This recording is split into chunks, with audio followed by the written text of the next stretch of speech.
Welcome to the Dystopian Renaissance. We cover spirituality, healing, consciousness, and truth. In this chaotic world we live in, it's important to get out of the matrix, and we'll do just that with biohacking, nutrition, spiritual awakenings, alternative healing, and freedom. This is the Dystopian Renaissance, and this is your host, Johnny Sage. Welcome to another episode of the Dystopian Renaissance. I'm sitting down with Akal Pritam Kaur. She's a Kundalini yoga instructor, a Kambo practitioner, and a Meshika dancer. Where did all this start, your healing journey? Hello. Yes, my name is Akal. I'm super excited to be on this podcast. Thank you so much, Johnny, for inviting me. Where to begin? The healing journey, at least from my experience, I find that a lot of people go through some sort of trauma in their lives or some sort of traumatic experience, something that really shifted their life at some point, and they had to kind of cope with that. So in my life, I came from, I'm first generation Mexican here in California, and my family came from Michoacan and Guerrero, Mexico at 22 years old. They came from very strict families out there that also struggled with prosperity, and they found themselves in spaces where there was like a lot of alcohol and abuse, physical, verbal, mental. My family did the best they could with what they knew at that moment in time. So as they were raising me and my brothers and sisters, we also went through some cycles that included the physical abuse and mental and all that jazz. And there was a lot of alcohol that was also involved. So at some point, I think around the age of 16, I said, this is not how I want to live. Like, I'm tired of this. And I decided to go off, and I started leaving home at 16. And I encountered, just real world life out there, things that I was not prepared for at such a young age. And at some point, I found myself going on YouTube and just seeking meditation, seeking just general videos online, on MySpace, on all those old platforms. And I remember one day I found a video online, and it's called the Dharma Brothers. And it was Vipassana meditation being taught in a federal penitentiary in Georgia. It was 10 days of complete silence, no eye contact, no reading, no writing, no contact with the outside world, just meditation from 4 a.m. to 9 p.m. about with 1 or 2 breaks to eat and to have some exercise. And this movie, this documentary just shifted my whole mindset. I was like, wow, like if they can do this inside federal penitentiaries and change people's lives, because a lot of these folks were there for life, or they were serving death sentences, and it opened a consciousness within them about the purpose of life and how to heal trauma. So I looked it up. I found that there's like a bunch of centers all over the world, and they're free. They don't charge. They house you. They feed you. And the only way they'll accept a donation is if you complete the 10-day course. So I signed up. I drove myself to Joshua Tree, and I spent 10 days in the desert in meditation. And it was one of the most difficult and amazing things I had ever done. And then after that, every year on my birthday, that was something that I would do for myself. Just go out and be with my subconscious mind. So that was the very beginning. That was like the very beginning of what opened up my path. Because since then, I've just been following the signs, learning different types of meditation techniques, and praying with different medicinal herbs and conscious expanding medicines. Yeah, because the past few years, I know you've been making a lot of progress in a short amount of time. So I didn't realize your journey started that long ago, though. And mine actually started with Buddhist meditation too. That's how I was introduced to it. And when you did that 10-day retreat, that was a silent one then? Yeah, complete silence. Wow. Like I can imagine you said it was hard. What did that teach you, like about yourself and just in general?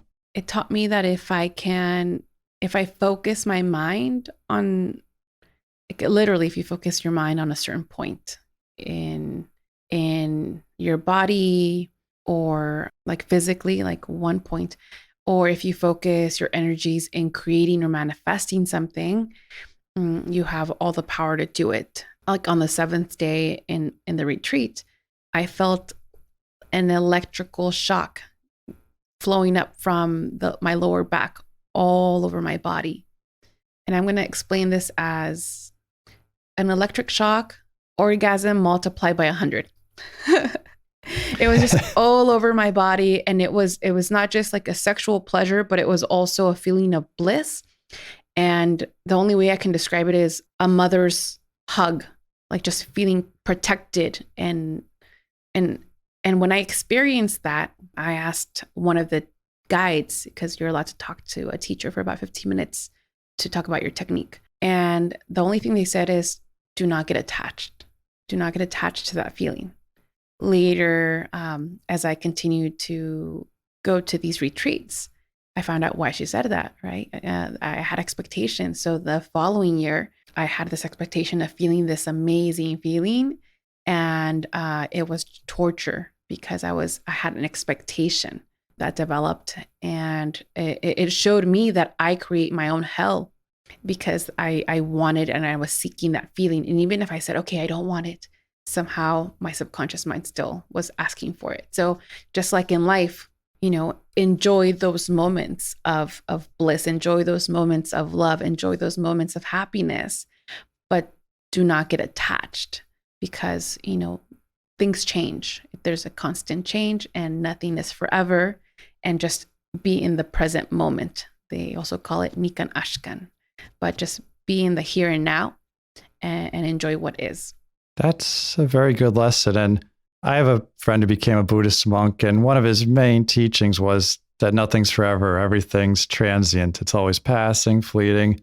Don't get attached. So not just to that feeling you experience, but everything. Nothing lasts forever, which I think it's hard for us to grasp that concept, because we want the good things to last. We want the bad things to pass as quickly as possible. And that sensation experience, do you think that was what they refer to as a Kundalini awakening? I don't know, because I felt like I experienced my awakening before that. Yeah, and that's what I learned too. It's many people, it's kind of it's a misconcept of what they think a Kundalini awakening is. I think the real one's more gradual and a more broad awakening, but they think like that energetic release up the spine. I think that's what kind of gets labeled as it. But really and that's why I put off Kundalini yoga for so long, because like, oh, don't take that. I heard all these horror stories, like you can't control it. You'll go to the bathroom in your pants, or so I was like really nervous. But if you build up your nervous system first, you don't really experience that. It seems like, is that what your experience has been like too? In regards to Kundalini yoga? Yeah. I want to say, yeah, it definitely woke up different parts in me, because it was very gradual. And I studied with Ramdas Bir Singh Khalsa. He has a Kundalini yoga house in downtown Santa Ana. He's been teaching he's been teaching for about 30 years. He is a great teacher, and he guides us in a very nice, tranquil way. Like, he doesn't push us for the full 30 minutes on a kriya. He like this, his teachings are more like for beginners and intermediate, but then he'll throw some crazy wild kriyas in there sometimes. And yeah, so that's how I started. And he has this teaching about building your nervous system in a nice, subtle way. Yeah, that seems like you can control it better. So that's hopefully people will understand that it's not just about just sending the crazy energy up. It's good to start gradual. And by then and Kundalini yoga, I found it's not just the energetic aspects. It's good for everything. There's like prosperity meditations for breakthroughs, for strengthening your immune system, nervous system, like good for your kidneys and adrenals. It's like pretty much anything. I know, like in our training, they call it the recipe book, but it's I think it's way more broad than people that are familiar with it give it credit for. No, I agree. Or at least the one that we learned has different yogas ingrained within this Kundalini yoga. So there's a little bit of everything. There's like hatha in there. There's bhakti. There's over 26 different yogas ingrained in this type of Kundalini yoga. And I find that the healing meditation is really nice. And there's always something that anyone can do. It's accessible to everyone. You don't have to be fit. Like, you don't have to be a supermodel, or you don't have to, you can do this laying down. There's breath work. There's all kinds of meditations and nervous system building kriyas that only require maybe movement of your arms. So yeah, there's a little bit of everything for everyone. Yeah, and you bring up a good point, because one of my other Kundalini yoga instructors, she made a video about, but I don't look like a yogi. And I found that even was true for me, that you just have this image ingrained in your mind of like what a yoga person's supposed to look like, especially like around like in the regular studios and stuff that do like hatha or flow. So, and even that's not true for that type either. It's like anyone can do it. And that's even more of a reason to be doing it, even if you are not in the best shape of your life. Like, you don't just have to look like that to do it. And I got a little bit ahead of myself, but how'd you make that transition? Like, what was after the meditation? Did you find yoga next, or were there some other things? Yes. My friend, I met my friend, Vince Royale, and he's a comedian. You can find him on YouTube and Facebook. And so he had an experience that shifted my mindset, and he mentioned DMT. I was like, how do I get a hold of this? How do I find this? I'm ready to shift my mindset. I'm ready to let go of things that no longer serve me. How do I do this? And all he said was, first find Kundalini yoga. First, learn how to control your breath. First, learn how to get those basic instincts under control, and then you'll be able to go into different plant medicines. And that's exactly what I did. I started learning how to do Kundalini yoga, and the medicines came to me like literally 2 weeks later. I think I met someone that said, hey, we're going to go to this place and we're going to pray with DMT. I was like, okay, let's go. So that was a mind-blowing experience. And then from then on, I continued with Kundalini yoga. Kundalini yoga with Ramdas Bir Singh Khalsa, also at Wixárika studio in downtown Santa Ana with Devajit. And I ended up also praying with Kambo medicine during that time. So I found a combination of meditation, Kundalini yoga, the Kambo medicine, Hape medicine, and then the different friends that I was associating myself with, the different group energy, right? No longer was I going to the bars after work, after a day in the office, to kind of like calm my nervous system down. I found another way where I was actually controlling my nervous system with breath work and with healthy vegetarian or vegan food afterwards. So it completely shifted my whole mindset. And I definitely agree with what your friend told you. And I'm glad you got that good advice. And another one of my friends told me that he's finding like the people that if they go right into the plant medicines, they're not really able to handle it as well. Like they have trouble grounding or integrating it. But if you have that spiritual practice first, then it's so much better. You really reap the benefits of it. Yeah, you have like a little bit more understanding.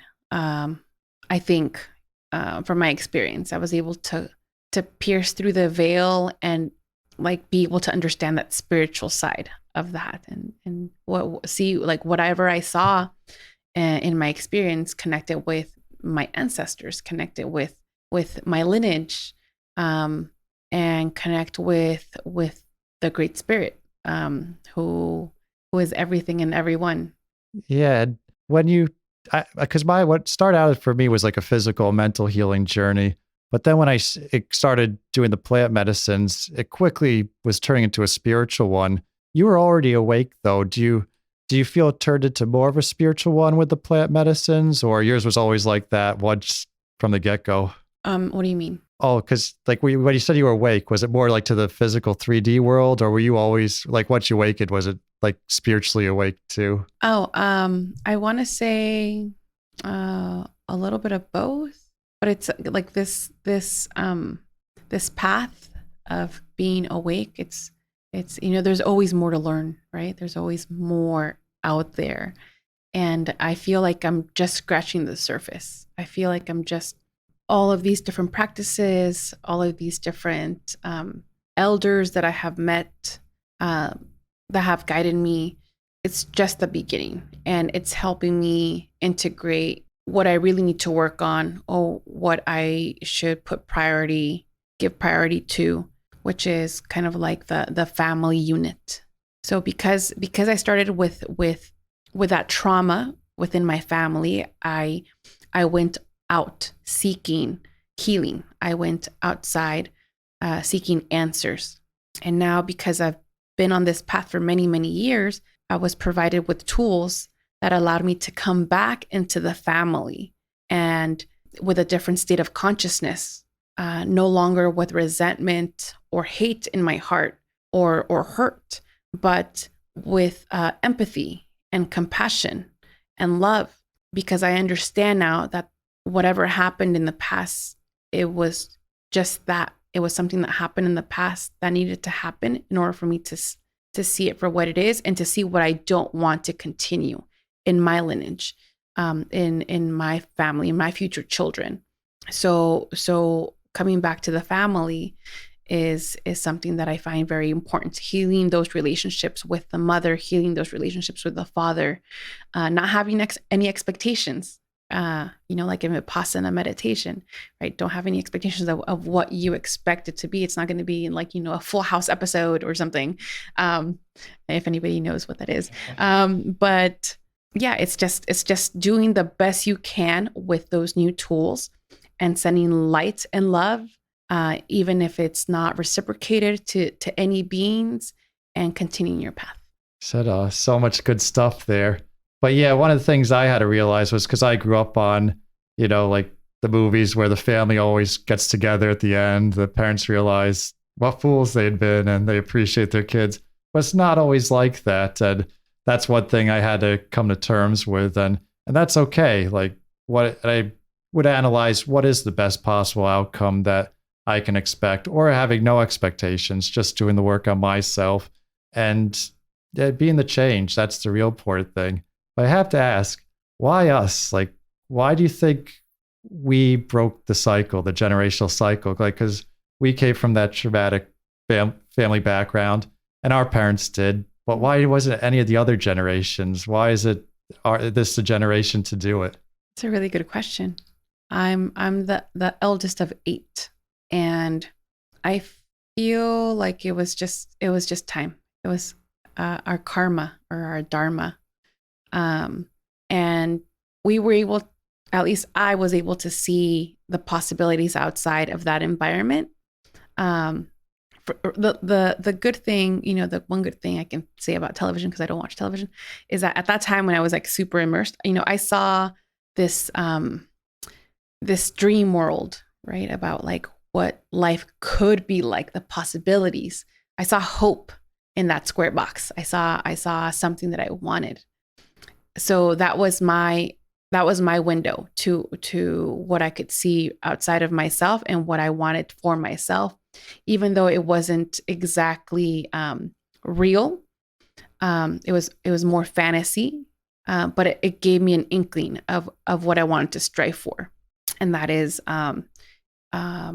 calm, harmony, friendship, family, a good kind of love. Right, grounded kind of love. So that was it for me. I was able to see it and go and look for it. And I was scared. I was scared to make those moves. I was scared to move out. I was scared to do a lot of things, but I felt like I had no choice. I had no choice. It was either that or nothing. So I decided to go for it. I decided to live and see where I ended up. Wow. Yeah, that makes a lot of sense. And yeah, because that was one of the things I was kind of self-conscious of was I would start my healing journey later, like where you did yours earlier. Thankfully, mine was like halfway through my life in theory. But I also know like we find it when we're supposed to. And that's one of the things I noticed was I was just tired of feeling like I was like, no one told me we had to heal. I didn't even know what I was doing or what I was looking for, but I was just felt like I was kind of guided to it. And I would just get these kind of signs and I'd be like, oh, that sounds like something I should try. And then when I did one thing, I would notice I'd feel better or would shift something. Even a small shift was still substantial in that stage of my like healing journey. So I just kept going. And that's why I decided to do this was because I didn't really feel like there was any, and I know there's not one right way for anyone, but I also think it's kind of help people. It would kind of help people if there's some type of guide or because I know because there's very few like resources on this subject that tell you what to do, what to look out for, things like that. So do you have any advice for people that are considering healing, but maybe putting it off? Like, should they do it? Where should they start? If you seek it, it shall come. If you seek it, what's that saying? If you seek it, it will come. No, if you build it, they will come. No, but yeah, it's out there. It's out there. You just have to want it. You have to want it. And if you DuckDuckGo is only one click away, or you can look on the internet. And there's like a bunch of yoga studios now everywhere. And someone always knows someone. There's like a 7-degree separation to everything. So I think that if you want to go on that healing path, that it's totally available to everyone. And everyone listening to this podcast right now either has had some experience already on the healing journey, on their own spiritual path, or if not, but they're seeking a change, but if you are seeking something out there, then this is a sign. This is a sign for you to reach out and seek it for yourself, because you only know what you try. It's good to see things in theory or to read it in books, but once you actually experience it, it's a whole different thing. And it's not just peace all the time. It's not just like, it's duality. Yeah. For mine, I've noticed for at least a few of my clients, and they don't realize, they think that there's something wrong, but the healing journey is lonely at the beginning. You're by yourself because you're with your family and friends won't understand at that point. So you're kind of isolated, and it's good. I found like, especially at that initial stage, there's only work that you can do yourself. I mean, technically at all stages, but especially at the beginning, you really got to go it on your own. And that's why I don't think this path is for everyone, and why not everyone's doing this type of work. Yeah, everyone has their own path. Yeah. And I never thought of it that way. But one of the things like I saw, I think it was like a clip YouTube recommended to me. And that's how I got introduced to some of these healing modalities. So it's kind of freaky thinking that who knows, like one of these clips might end up on someone's recommended feed at some point down the road. And that might inspire their healing journey. Yeah. I think every little thing that we put out into the universe is going to find its way to whoever needs to tap into it. And Kambo, how did that affect you your first time, and then after the times after that? Definitely an intense experience, right? But it was done in such a therapeutic way, like ceremonial way. There was intention setting.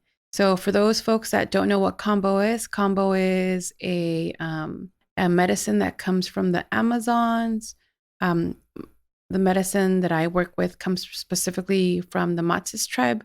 And so what it helps with healing the body in different aspects. It helps you take out the bile that's been stuck in your physical body, any other toxins or energies that have been stagnant due to anxiety, depression, maybe a dis-ease of the body, like diabetes, things like that. So it helps us release these toxins from the body, and everything's connected. So once those toxins are released, then all of a sudden you feel lighter. You can think clearer. You have more energy. And so that's what I experienced after this ceremony, where I was releasing these toxins from my body. I was also releasing things that no longer served me. So maybe thoughts about, traumatic experiences, or not understanding why I couldn't receive the type of romantic love I was seeking or something, just releasing it. And then when I decided to just release and no longer have those thoughts with me, I mean, I did this with like 20 other people. We all came together and just were able to discuss how great we felt, how lighter, going through something like that with the purpose of releasing either a dis-ease of the body or of the mind. And I felt great. I had more energy. I felt lighter. I felt like I didn't have like the neuroses, the constant thoughts in my head. It was just calm. I was able to focus. So I was like, okay, there's something to this. So I continued with the medicine, because what I found is that I would return to the same cycles that got me there to seeking the Kambo. And then later, the more I prayed with this medicine, I realized that it was up to me to change these cycles, right? These eating habits, the people I was surrounding myself with, whether or not I was drinking, sleeping patterns. So little by little, I was able to change certain things that helped my body. And because of that constant cleansing, my body no longer could handle things like a Coca-Cola or a soda. I couldn't. I would literally get a headache. I still do. So it was telling me, okay, like you can no longer digest these things that are hurting your body. So it would change. So it changed my life. It changed. I lost like 30 pounds. I just found a whole new way. And then I've been working with the medicine for about 5 years, a little bit over 5 years. I began studying with Kambo. They're great teachers and now really great friends. I just really enjoyed how they honor the medicine. They honor the indigenous tribes that it comes from, and the spirits of not only the Kambo medicine, but the Hape medicine. It just showed me a way of how I wanted to hold ceremony when it was the right time. Yeah, and you mentioned the weight loss. That's one of the little known effects of it, because of the main ones are talked about more. But I lost like 10 pounds within a month. That first cycle I was doing it. You can really shed weight, and because it'll change your diet regardless. That's the one thing I notice everyone has in common. Like, it's a different effect for everyone, but in that closing circle, pretty much everyone shares, my diet changed afterwards. But after you change the diet, it speeds up your metabolism too. You can really lose a lot of weight, which was great at that time. And you also bring up the racing thoughts. Like, I had those too. And I noticed you get a sense of peace afterwards. You're really centered and grounded and in the moment. And now, do you feel it has had a lasting effect now that you've worked with it for a while? Yes. Yeah. Yes. I feel like it's something it's worked for me in so many different levels, and getting rid of things. And I also found, because something I was trying to manifest, at that time with the Kambo medicine also was seeking my voice. I felt like I couldn't speak my mind or get my thoughts out there. Fear of not being accepted, fear of rejection, fear, like all these things I was able to work with the medicine.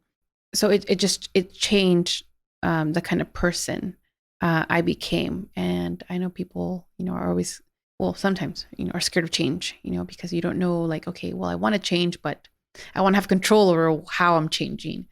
But I trusted the medicine. I trusted the medicine and also the guides, the people that were facilitating, because I noticed certain things.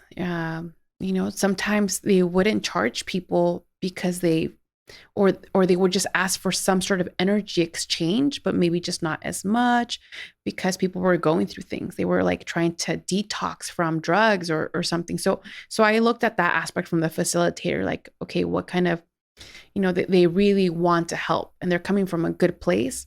So that also gave me examples of how I understood holding space for people and wanting to give from the heart in a good way. Yeah.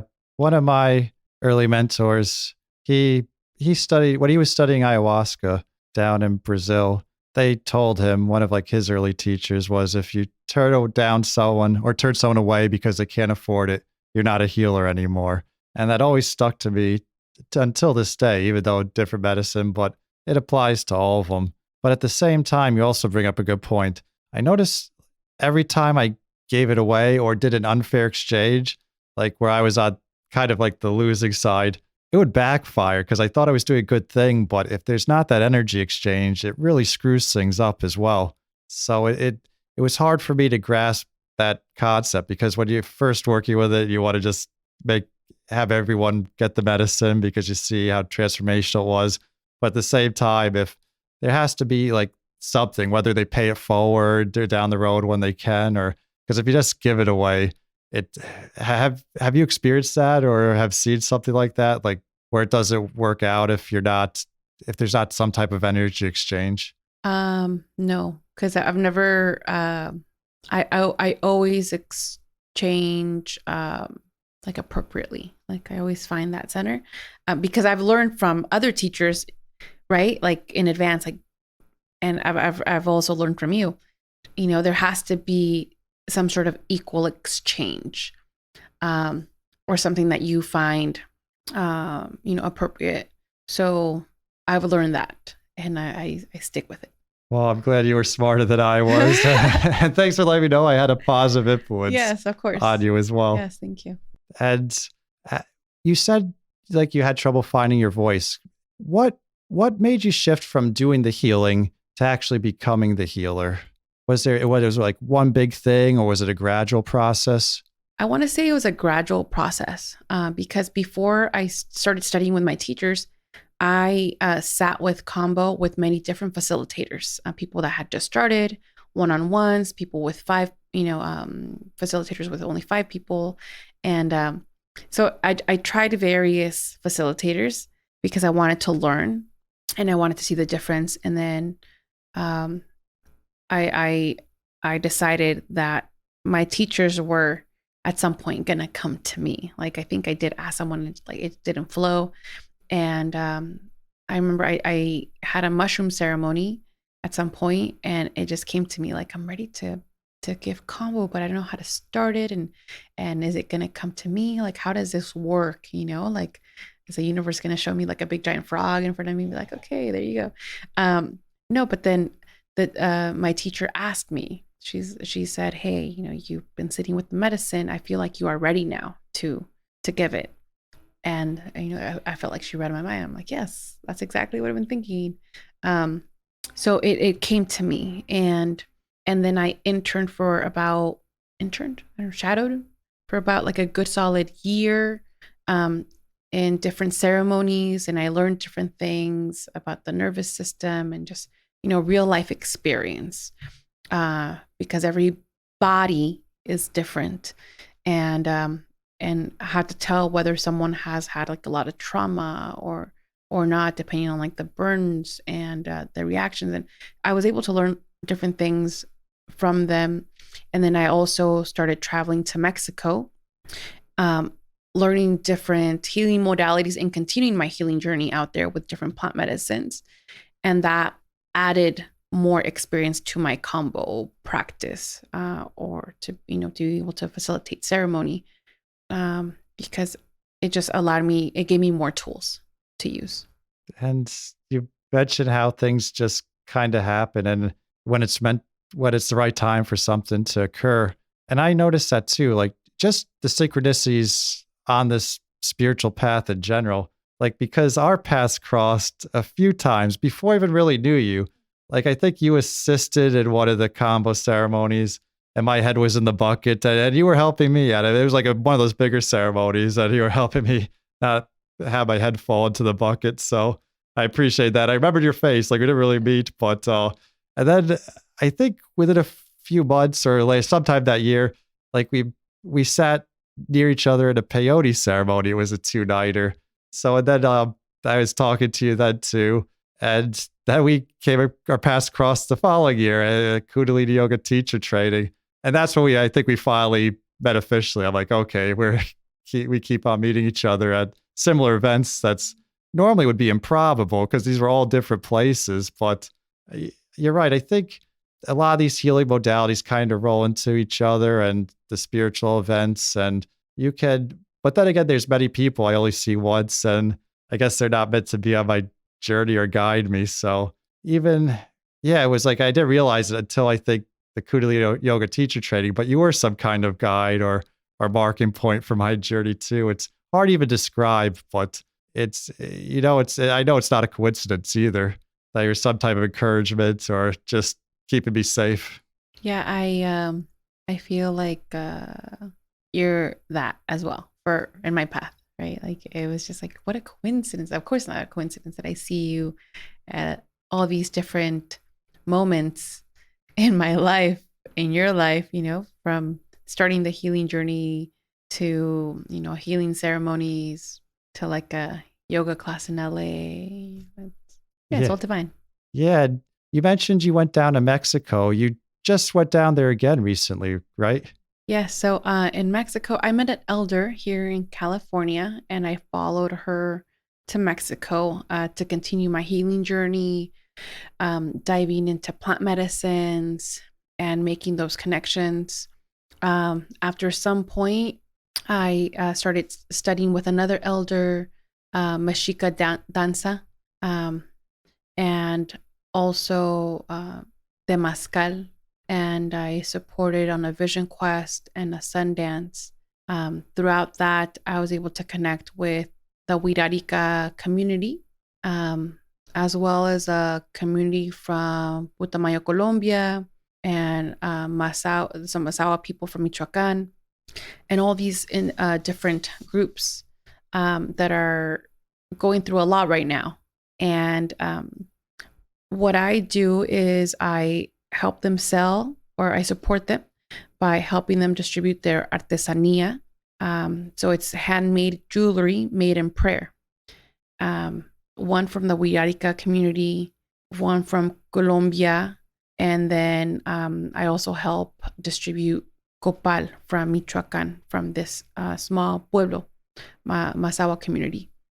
And that's what I'm dedicating my time to right now, is making sure that people not only see this amazing art form that is made in prayer, but also see a connection between the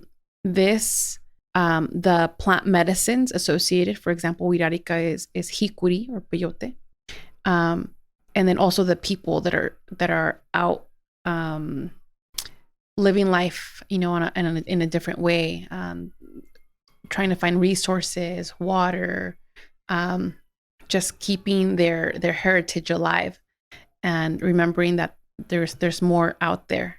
So that's what I do when I bring these pieces out. Also in Putumayo, I'm not sure if I can show it. Yeah, if you could lift it up and show so what they're like. Yeah, there you go. So this is from Putumayo, Colombia. This is more like an ayahuasca medicine collar or necklace. So this is Ojo de Dios, which is like a protection symbol, eye of God. And this is the different language that comes from the ayahuasca medicine. And this is a form of communication from the beyond. And so it's made, it's beaded, it's handmade in prayer, and then it's here for us to remember that there's something beyond this physical self. It's a whole another universe, and it's still alive. And the people with this wisdom are out here, and they're seeking a remembrance. They're seeking community, that we're all one, and that we all need to protect each other and help each other and serve each other.